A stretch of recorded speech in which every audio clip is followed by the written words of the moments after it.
Hey, what's up, everybody? Welcome back to Winter W. I'm your host today, Rob Medina, and I thank you all very much for joining me here today because today I'm reviewing the movie Red Snow. Now, I had the opportunity to speak with the writer and director of the film and Sean Nichols Lynch, which is available here on the channel, and if you've not checked it out, I recommend you guys do so. I'll make sure the icon for you to click on. But I also spoke with the stars in the film too, and Denise Cisneros and Nico Bellamy, which is also available on the channel, and if you've not checked that out, I'll have the icon for you to click on there too. And I had a great time with speaking with all three of them because they had some wonderful insight about their experiences in making the movie, which I think you all will come to enjoy when you check out the interview. But the one thing I did share with all three is that I was not sure what to think of the film at first because I didn't really tell them specifically, but I just had this preconceived notion about what I thought the film was going to be like. And to my genuine surprise, it was nothing like that at all. It was a much better film. I thoroughly did enjoy this movie, and I'm not blowing smoke when I say this here. I really did enjoy the film a great deal. So much so to the point when I watched it again the second time around without that preconceived notion, there was so much more that I took away from the film the second time around that I really did appreciate with the direction of the story, the character arcs, and just the comedic beats and the horror beats as well too. But I'm not going to get into any spoilers with this review here because I think with what you see in the movie as it starts to unfold may actually surprise you along the way, because it certainly did for me, especially the very end, which again I'm not going to get into here. But I think when you come to watch the movie, there's so much you can enjoy from this film. Even if you're not a horror fan, I think there's something a little bit for everybody to take away from this movie that they may come to enjoy here. But of course, I'll get in a little bit into the plot, my positives, then my negatives, and then of course my rating. When an injured bat transforms into a handsome vampire, a struggling horror novelist by the name of Olivia Romo hides him in her garage to protect him from a vampire hunter. Besotted by the creature, she feeds him animal blood, but any chance of romance is soon thwarted when a gang of fellow bloodsuckers invade her home in search of their missing friend. And that right there is the film in a nutshell, so now let's get into my positives. My first positive with the movie is with the overall execution of the story. As I've already mentioned before, that I kind of had this preconceived notion about the story that I wasn't sure the direction I was going to be heading in, because it deals with a human character who starts to develop an infatuation for the vampire, and I thought I was going to be heading more down that traditional love story, if you will, that we've all seen before. Not that I have anything against that at all, but I just didn't know how it was going to be handled. I didn't really have a lot of confidence in that direction of the story. But to my genuine surprise, it was not the case at all. Yes, there are moments where the character in Olivia has a crush on this vampire, Luke, where she definitely has this fantasy about this vampire lore, because she is an author who's trying to write this vampire novel that she's trying to get published, but no one's expressing an interest. So there's a little bit of that fantasy element to it as far as her perception of these vampires that she's trying to essentially replicate in real life, but also wanted to get an opinion that she wants to hear as far as what she wrote in this novel, and wanted to hear Luke's opinion on the matter, which is actually one of the funniest things in the movie here, which I'll get into in a little bit. But the overall direction of the story was one thing that really caught me by surprise, because when I saw the film for the first time, I was just surprised at how good it turned out. But the second time around, I really started to let the overall story sink in for me about how it was handled beat for beat. And I thought, like I said before, it was handled really, really well. My next positives are with the two leads in this movie, and Denise Cisneros and Nico Bellamy. I think they have great chemistry on screen together, and one of the things I pointed out previously in the first part of the positives is that I was really happy that they did not go down the traditional romantic route where it's the human falling in love with the vampire falls in love with the human, and they create this relationship, and then someone's going to come in along the way and try to stop that relationship, and it becomes this major battle of true love overcoming all, if you will. So I was really happy they didn't go down that route. But again, without revealing anything with the story, when you see the way the film ends, you'll understand where I'm coming from. And I actually think that was a really good, genuine surprise that I got from that movie. But the one thing I also want to point out too has to do with that Sean, who wrote the script here, really had in mind for both Denise and Nico to play these two characters, and Olivia and Luke. And I can understand why. After my conversation with both Nico and Denise here on the channel, I went back to watch the film again just to kind of get a feel for what it was that he saw in those two actors for these parts. Because the first time around, like I said before, I just saw it and was surprised with what I saw. Going back the second time around, I was able to analyze it a little bit better, and I could see a lot of their own personality infused with these characters.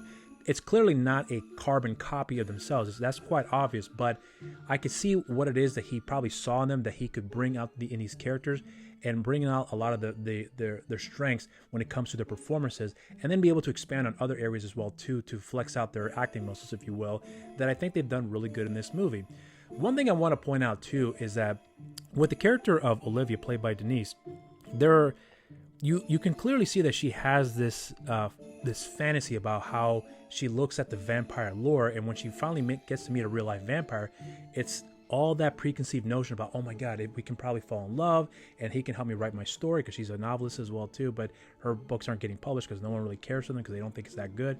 And when she shares her story with Luke, he has the same opinion on the stories that she wrote, and tells her it's not very good. And she's like, no, it is good, because you guys are living in Romania and it's dark and gloomy. He's like, it is not like that for us at all. There's nothing to do in Romania. Romania is boring.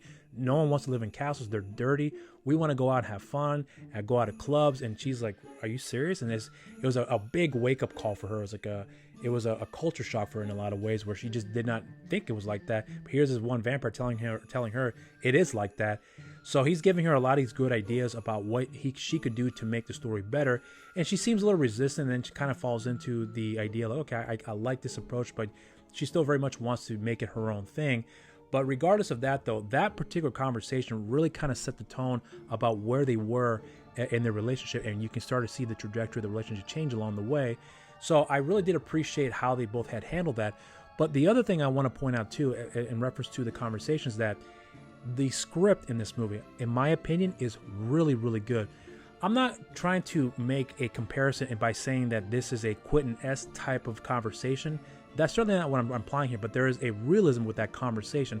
Again, a lot of it does have to do with the two actors delivering their performance in this movie.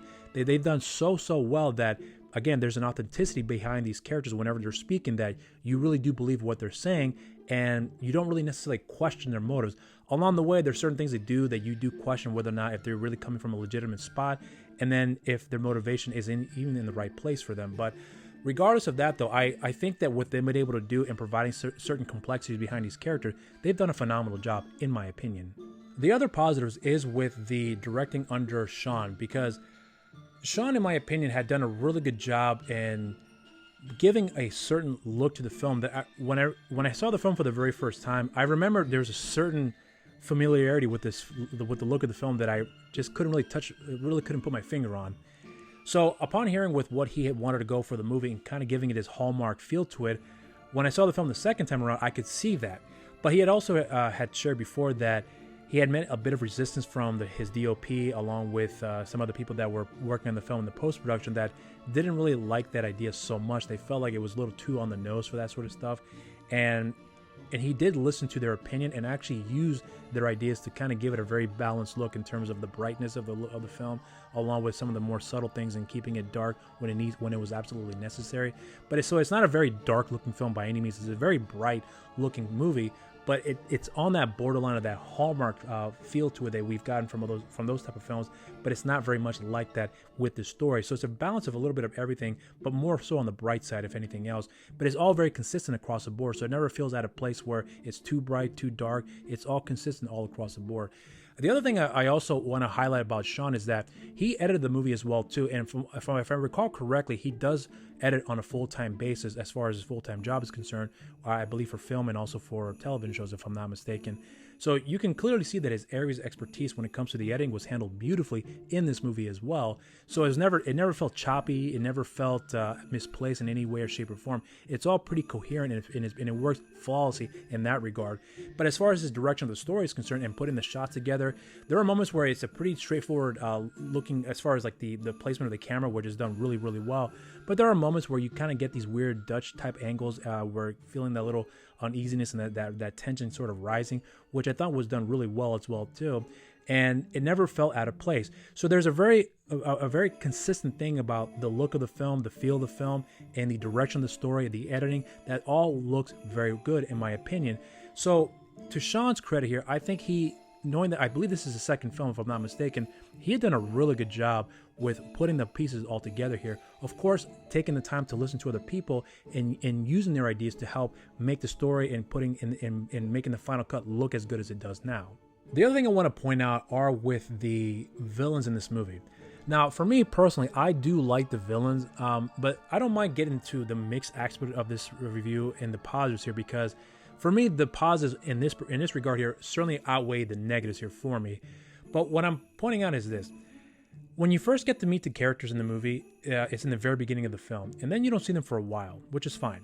You actually get to see them again, I think in the halfway or maybe a little bit past that halfway point into the story again, and they definitely do bring a sense of urgency. Like, it is really a big sense of danger that is required for the story that definitely does help push the story. And I love the performances by both Laura Kennan and Alan Silva with these characters. I thought they were fantastic. The mixed part about it is that for some reason, this is actually one of the very few times in this film that I felt this way, that I would have liked to see a little bit more, or maybe get a little more background, a little bit more time with those characters. And the times that we do get to spend with them, they really do a good job in just giving a perception about them that is pretty much what you see is what you get. So there's really nothing behind the curtains that leaves a bit of mystery about the characters. So you know where they're coming from. So there's really not a lot for you to have to delve into. But I feel like I would have liked to have seen a little bit more, which is why I want to highlight this about the positive, because again, for me, the positives really outweigh the negatives. Is that they were really good in these playing these characters here, that I just would have liked to see a little bit more. So I want to give a lot of credit to those two guys and portraying a really phenomenal set of villains in this movie. I just wish we got a lot more of them. My last positive is with the actor in Vernon Wells, who, in my opinion, is one of the best things about this movie. Vernon Wells is a legendary actor. He's been in a number of projects you all would recognize, such as The Road Warrior and Commando, just to name a few. His performance in this movie, in my opinion, is one of the best things about this film. What I loved about the character is that when you first meet him, he definitely comes across as this Dr. Samuel Loomis type of a character. And when you meet him, when he first gets introduced in the film in conversations with Olivia, he's a very calm, very polite, very unassuming guy. And as the conversation between himself and Olivia progresses, you start to realize there's a lot more than meets the eye. And there's this one line in the movie, which I'm not going to remember verbatim, but it's something along the lines of, the conversation was that he is asking Olivia if she likes vampires, if she believes in them, and a bunch of other things regarding vampires, and she's giving her responses. And then he says something to the effect of, "And you think they're sexy?" That came out of left field, and I actually thought that was one of the funny things about the movie. And for me, it set the tone of what to be expecting with this film. Here's the thing that I've learned about Vernon's participation in the production. In my conversation with Sean, he had revealed that Vernon came onto the set towards the end of production, and he was only on there for 2 days. Vernon had wanted to take the approach of this character in a different route, where Sean had initially envisioned the character pretty much as a straightforward guy without all that extra over-the-topness that Vernon brought to the character. But Sean had allowed Vernon to try takes where he was doing that, hey, that kind of a wackiness, if you will, of the approach he wanted to take with his character, and then took other takes where he was just pretty much not like that. He was a straightforward guy, if you will. Once he went to the editing room floor, he realized that the take that Vernon approached with the character, where he's going with his over-the-topness, was the better take, and put that in the final cut. And apart from Vernon being a fantastic actor and really bringing a different sense of like a humor with the film, like I said before, setting the tone, I thought that was done brilliantly. But the other thing I want to point out here too, with this positive, is that Sean, I got to give him a lot of credit, because he seems like he's a really, really good listener, and allowing actors and everyone else involved with the project to try some things to help improving the story, improving the film, and putting in their ideas as well too, to make the story better. And you can clearly see with the stories he's shared on more than one occasion, where he talks about how certain people had ideas about how the film should look, and how the actors should, or the characters should be handled in certain situations. He does a really good job in listening to the actors and then trying out their ideas. And if the idea was better than he expected, then he went with it. And that says a lot about him as a director, but just as an overall team player as well too, which I give him a lot of credit here for. So that right there is going to be the end of my positive. So now let's get into my negatives. My first negative is with the violence in this movie. Here's what I'm going to say about the violence. It's actually done very well in this movie. So I'm not taking anything away as far as how the violence was handled. It wasn't that it wasn't handled well. It was handled very well. It's just that I wanted more. That's my real big sticking point with the movie. I wanted more blood and guts. I really wanted more of that, because what we get in this movie was so good in terms of the violence, and I just wanted to see a lot more of that because it was all done practically. There was virtually no CGI in this movie at all, if I remember correctly. So all the practical blood and guts we see in the film was all done on set. And I was like, I would have loved to have seen a whole lot more of that, and I wish we got more of that. But again, this is just me being selfish here. So I guess it says a lot about me, but I just know I love my violence in horror movies. And we did definitely get a bit of that, but I just wanted a lot more. Next negative actually has to do with this organization that Julius King works for. These are the guys that are going out and hunting these vampires, and there's this organization that send out people to hunt these vampires down and kill them, pretty much. It was important to point them out as far as how impactful they were to this vampire history that you are learning about here. So I thought in that respect it worked well. I just didn't really feel the impact of that organization in this film. Now, of course, they weren't the focus on it, so it wasn't as if though it was important to make them the focus. It didn't feel like how important they really were, like I did with Julius King. Like his character, I felt the importance. The organization, on the other hand, didn't really have that like looming feeling of these are this authoritative figures that are out there hunting vampires, and they are to be forced to be reckoned with. I never really felt that about that organization. Assuming that this movie would do well, which I hope it does, if they ever were to do a sequel, I would assume that if given more time and more money, that we probably would be able to see this organization, and we could probably feel that impact they would have on the vampires. But in the movie overall, they didn't really do much for me here. So that right there is really the end of my negatives here. So now let's get into my rating. I really had a lot of fun with this movie. I thought this film was thoroughly entertaining. It was a lot more entertaining than I thought it was going to be. And as I mentioned earlier, I had this preconceived notion about the movie, but I just had fun with this film. And the things that I thought the film was going to be weak in, as far as like the overall story is concerned, that was actually one of its biggest strengths. The directing, the screenwriting, the acting, the music, the editing, the cinematography, the set designs, the practical effects, they were all excellent in this movie. Considering that they shot the movie in 12 days, and I don't know what the budget was, but I know for a fact it was very, very tiny, they've done a really good job in getting this film done and making effective and a very cohesive and a very fun, entertaining story.